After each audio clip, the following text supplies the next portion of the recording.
Alright, hi everybody, Bud Jeffries. We're going to talk to you a little bit more about unconventional training and what I see are the big problems in the unconventional training world, okay?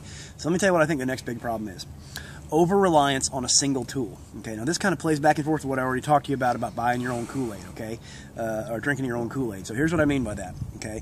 Everybody who comes out tends to, in the strength conditioning world, this is cross-sectionally to the normal people, to the unconventional people, to everybody, has their favorite gadget or their favorite thing, okay? And that is the thing. The one tool to rule them all, okay? Listen, some things are awesome for a specific job. Barbells are probably the best thing in the world, or one of the best things in the world for building true maximum balance power. They just are. And maces are some of the greatest things in the world for building shoulder mobility and strength and flexibility and coordination together for that particular movement.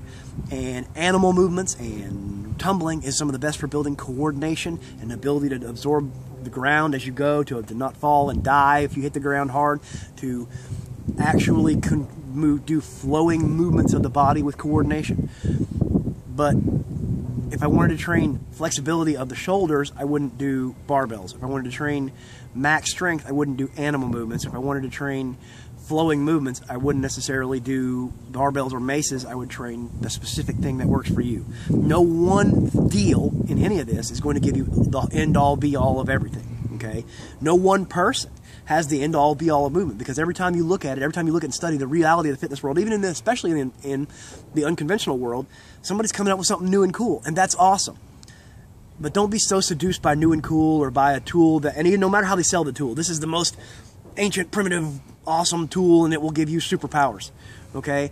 Or whatever. Listen, they're all tools. They're all awesome. Learn to use them. Learn the big movements for each of those things. My buddy Rick Brown is big into maces.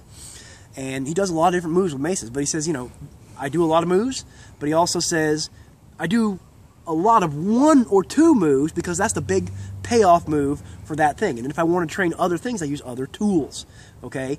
It's just like this, you know, the saying is, if you have a hammer, everything is a nail, but it doesn't work that way, okay? You want to train different qualities because those different qualities are the things you need, okay? You need max strength, balanced and unbalanced strength, 3D or non-linear strength, coordination, flexibility, mobility, speed, all of those things. But you can't train them all with one tool, the same as you don't hammer with a wrench, okay? And you don't put bolts on with a hammer, okay? Use the right tool for the right job. Don't be so over-seduced by the fact that there's crazy, you know, and the people are great salespeople, and that's awesome, okay? But use the right thing for the job and be open-minded. Use lots of stuff.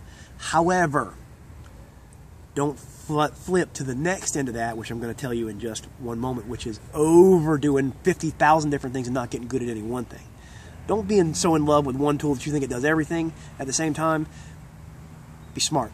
Get the basics, hammer it out, find the right tool for the job, and get crazy strong.